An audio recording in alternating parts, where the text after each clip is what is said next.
Well, this is the one of the rooms where we're making those doors. As you can see, there's an old probably like a fire doors or something. So what we're going to do, we're just going to make shaker style doors here just to match the style of the house. And we're going to make a unit here as well, just a sort of low level, pretty much the same height as that drawer is, top of the drawer. And our panels will match, top of the panels will match the top of the workspace. So yeah, that's what we're doing. So also, because you got double doors, what you're gonna have to do, you're gonna have to, one door will not have to be made as a slave door, which means you're gonna have to have a strip on the back of the door planted, so when you shut the doors they shut to it, because there's no frame in the middle, which means because we're going to use cabinet hinges to eliminate all the old fittings and magnetic hatches, etc. So we're gonna have to take all the old doorstop away. We're gonna plant MDF as a doorstop, 18mm as a new doorstop. So obviously our doors will be a lot thinner. So and once they're shut, they're gonna shut onto the doorstop. But to keep this flat and true, we're gonna have to add a piece of MDF on the back of the door, but we'll touch on that a bit later. So this is one of the rooms we're doing, and then we got another room where we are doing same thing again, except there's 5 doors rather than 4 doors. So but I'll go through with you on the one door, how I do a one door or a pair, and then we go from there. Hope you can enjoy it, and can catch up you in a bit. So back again. Once the first step you're doing is ripping your door sides, door bars if you like. So the tools you're gonna need, preferably you're gonna have plunge saw, you're gonna need a router with 6.6mm straight cutter with a bearing, so you can slot the door side, door frame to take the panel. Also you're gonna need the clamps, sash clamps to clamp the door, a PVA. You need, well in my case what I'm gonna be using dowel, so I'm gonna have dowels and PVA. You can use, if you like, you could use biscuit jointer. It'll do a similar job, won't be as strong, but it'll do a similar job. Once all dried, it should be okay.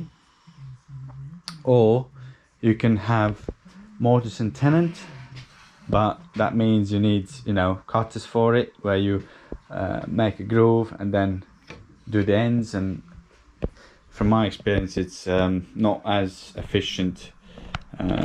Everything needs to be perfect for that, because what it does when there's a mortise and tenon, it tends to slide.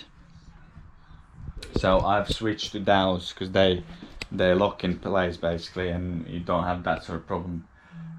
You can have a tool which does doweling, dual doweler.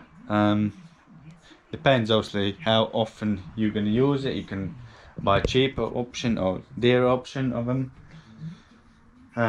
My one is Mafel, same as plunge saw. Reason being because I use it a lot, so I bought a bit more expensive one, because at the time there's only a few on the market.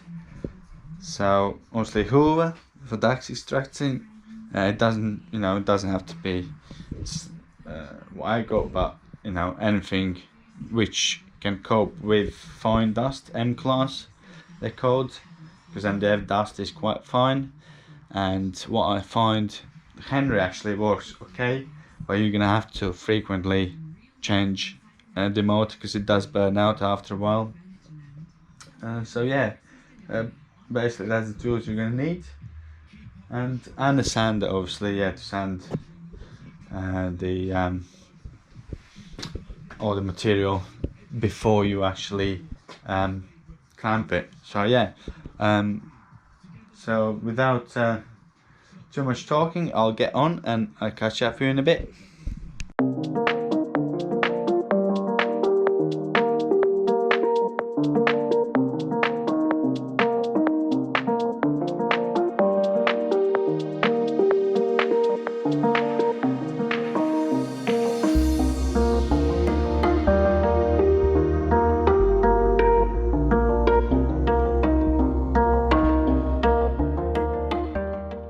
Right, once you've cut all necessary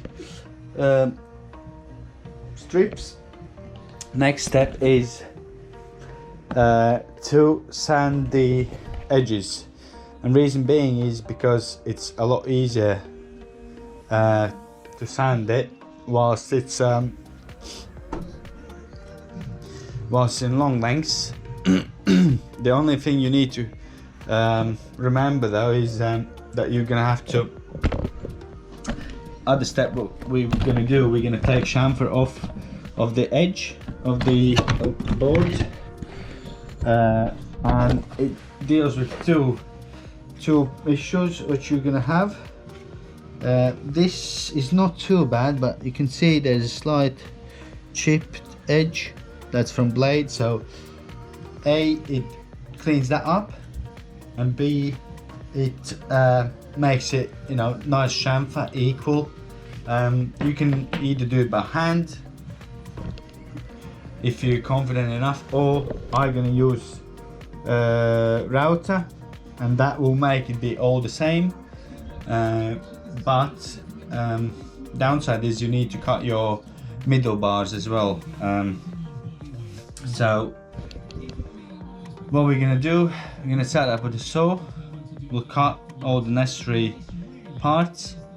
We'll sand it after, but what you need to keep in mind, if you're gonna cut it first, you need to allow middle bars be slightly bigger. That's because you're gonna sand off the edge, obviously. So I would say allow at least 1 millimeter wider for your middle bars. That is because you're obviously gonna sand the edge, and that will make it, and it's ×2, so you're probably gonna sand, you know, maybe not 1/2 mil off, but some sort of amount off. So I allow about millimeter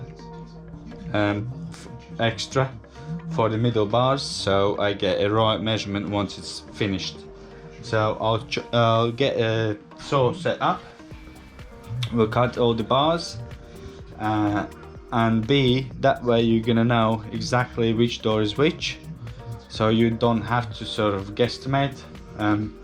So yeah, we get a saw out and get going with that. What I forgot to mention to you, when I cut the doors, what I do, I always use 2 at a time. I cut 2 at a time. That makes sure that my sides for the door are the same size. And I also use a small clamp to make sure it doesn't move around. And I do it for every door basically. And that way you minimize, you know, any inaccuracies in your measurements, for especially for size, and it's quite crucial to get your door square. Especially when you do it for the cabinets, not so much when obviously you're doing it in an older lining, because that you're gonna have to trim in anyway, but it does make difference when you do it, you know, on a new unit. Bearing in mind that if it you know, if it is squarish, then you need, you know, you create otherwise problems. So always clamp sides together. I'll do the same for tops. Well, I'll do this, we'll do this will do our sides and top and bottom bar. So I'm gonna have to cut extra middle bar. Ideally, again, we would cut 3 together just to get the same length, if possible and where possible. So yeah, and also when you cut the middle bar, you need mark it as a middle bar, because you're gonna have to route both sides, because the panel, don't mix it up with the bottom bar and top bar, because on the top and bottom you just need to do one side. So yeah, just keep that in mind, and yeah, and we crack on.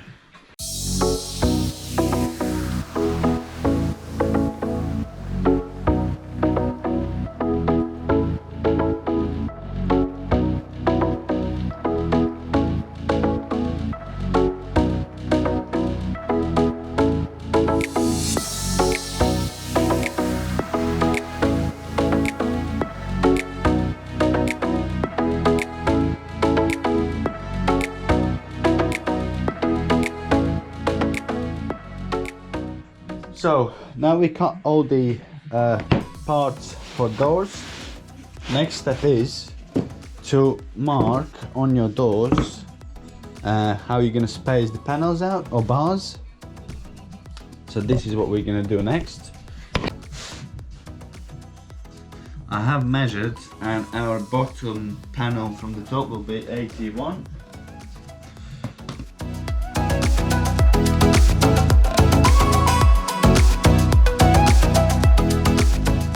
So once you mark your panels, it depends obviously what tool you're going to use to do dowels or biscuits, if you like, because you can use biscuits as well.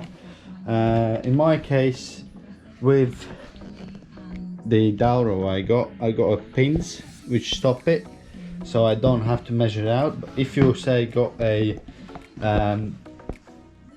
biscuit jointer, you can mark center and use the guide on your biscuit jointer and do the center marks, and use them to obviously to make a biscuit seats for your biscuit. And so that's the way you could do it.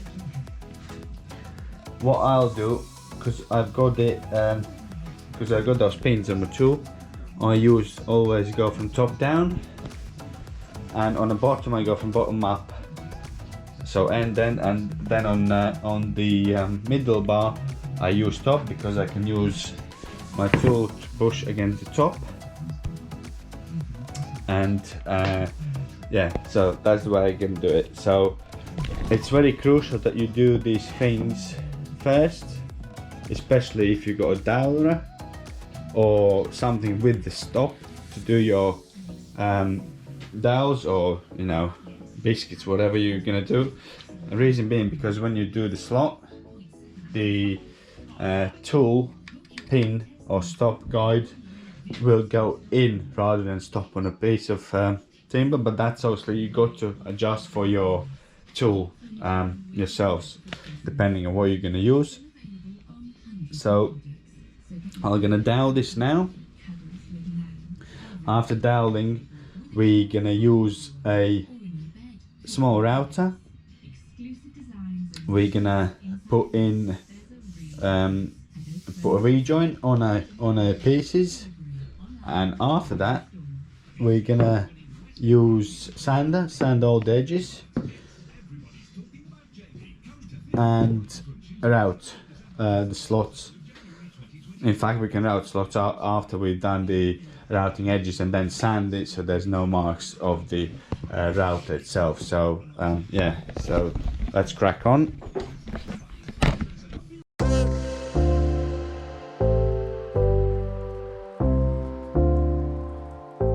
So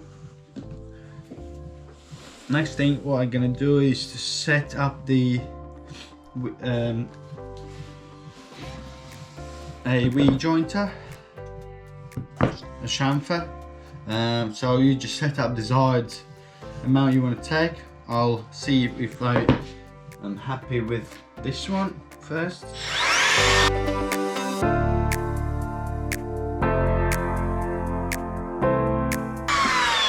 I'm happy with this, if you see. So that's what I'm gonna do. You can choose whatever you like to have. So next job is for me to route it. The only side you're not gonna do now is the outside, because we're gonna trim it, if you remember. So we're gonna do inside all the way, and also the bars. But with the bars, you remember you need to do ends as well, not just the long lengths, but the ends as well, because they will join obviously the side bars. So that's the next step for us. And lastly, we're gonna route the groove and sand the edges, again inside edges only, not the outside, because we're gonna trim the doors and we're gonna do all that afterwards, the sanding, once it's been cut in a position and once you're happy with the fit of the door. So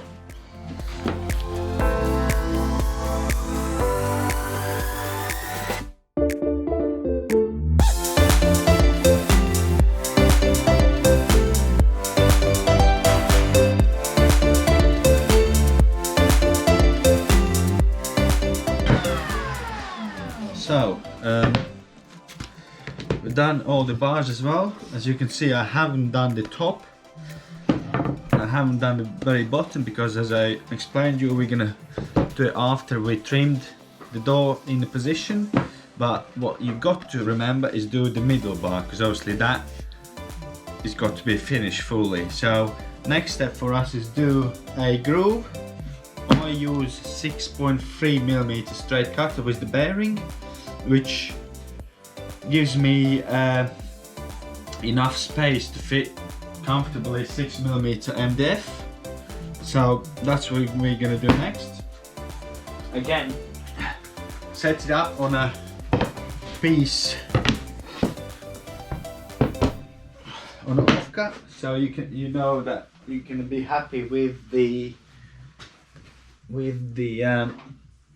spacing and whatnot. What would you prefer? So just put this.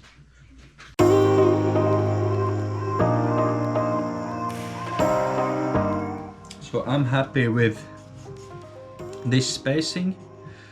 By the time it's chamfered, it'll look nice. So next step is to do our parts.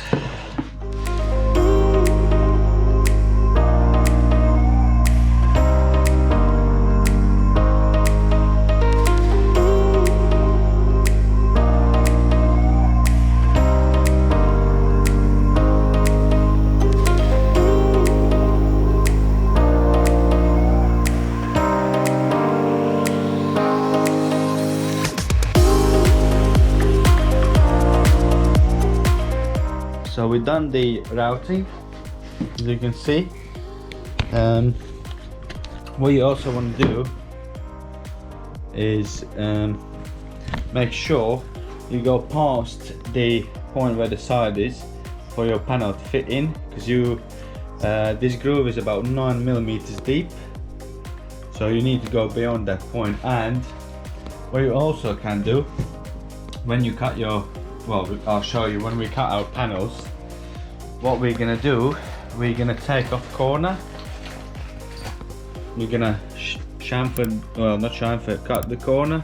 So 45 off the corner. So now we're gonna sand all the edges. I will use sander, palm sander. You can do it by hand if you like, but I use palm sander. I'll sand the edges, all edges. Then next step after that will be to cut the panels for the doors, and yeah, and then after that we're gonna clamp it and glue it, and it'll be ready to to be fitted on into the position.